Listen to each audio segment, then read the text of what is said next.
कहा गया है इस ग्रंथ में, सूत कहते हैं, वो मिट्टी के आप गणेश जी बनाते हैं तो इस बात का ध्यान रखा जाए बामी की मिट्टी ना हो।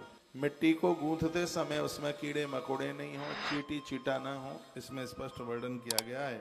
यह ध्यान रखा जाए। हाथ से आप प्रतिमा बना रहे हैं तो उसमें 4 भुजाएं जरूर बनाइए। वह मूर्ति अपने चारों हाथों में परशु आदि आयु धारण की हुई तथा सुंदरता उसमें दें। उस मूर्ति को पीठ पर स्थापित, पट्टा वगैरह पर उसे स्थापित करें। और फिर कहा गया एक विद्वान ब्राह्मण को बुला करके, रोज फिर आप करते रहिए, पहले दिन स्थापना के समय पर एक किसी ब्राह्मण को बुला करके भगवान गणेश जी की स्थापना कराइए। त्रिपंच सप्तभी पत्र युतान दुर्वांकुरान शुभान। गणेश जी को 3, 5, 7 और 21 दूर्वा और 108 दूर्वा, इतनी दूर्वाओं से भगवान का पूजन कीजिए। अष्टोत्तर शतम नीलान श्वेतानानी सुंदरान। नीले लाल फूल 108 फूल भगवान को चढ़ाइए तो भगवान बड़े प्रसन्न होते हैं। 3, 5, 7, 21 और इसमें दूर्वाएं 108 दूर्वा ला करके वह भी भगवान को चढ़ा सकते हैं।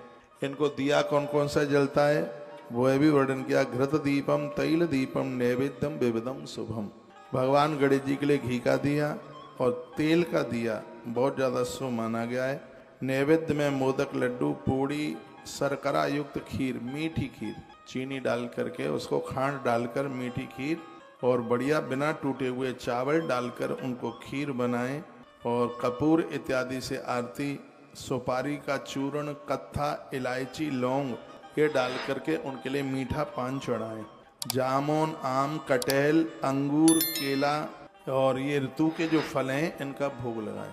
फलों में क्या क्या उन्हें चढ़ता है। आम बहुत प्रिय है गणेश जी को, ये गणेश पुराण में लिखा है, मैं श्लोक भी बोले देता हूँ।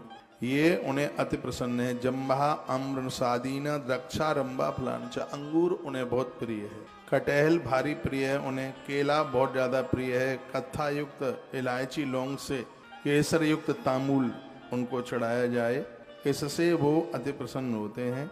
और कहा गया है कि रोज की पूजा में 10 दिन आप अनुष्ठान कर रहे हैं, उन्हें आप दक्षिणा भी चढ़ाएं। इस प्रकार संपूर्ण पूजन सामग्री को इकट्ठा करके एकांत स्थान में कुशासन पर बैठ करके, कुशासन कुशाकासन, उस पर बैठ करके यदि भगवान गणेश की पूजा की जावे तो यह पूजा बहुत ज़्यादा विशेष मानी गई है। कुशा के आसन पर बैठकर, इसमें कुशा के आसन को बहुत विशेष माना गया है। कहा गया है किसी भी प्रकार का विघ्न ना आवे, इसलिए कुछ सरसों, पीली सरसों और रखिए।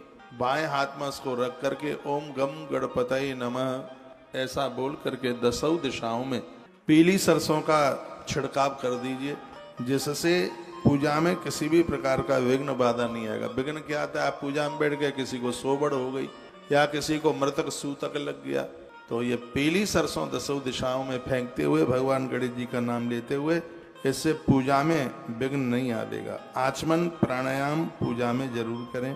तांबे का पात्र रखें, ऐसा भी वर्णन किया। गणेश देवता को पूजा में सबसे पहले भगवान गजानंद भगवान गणेश जी की पूजा होती है और देवताओं का पूजन बाद में होता है। वह गणेश जी जो एक दांत वाले हैं, जिसमें एक गणेश जी की गायत्री है, उसको जरूर बोलिए। नारद जी ने बहुत जप किया है इस गायत्री का। नारद पुराण में इस गायत्री की महिमा का वर्णन भी किया गया है। ओम एक दंताय विद्महे वक्रतुंडाय धीमहि तन्नो दंति प्रचोदयात्। ये तो रोज ही बोल लिया कर। बच्चे बोलेंगे विद्वान हो जाएंगे, बेटियां बोलेंगी अच्छे घर वर को प्राप्त होंगी, युवाजन बोलेंगे उनका कारोबार ठीक से चल जाएगा, माताएं बोलेंगी तो पुत्र और पति दोनों का आयुष बढ़ेगा।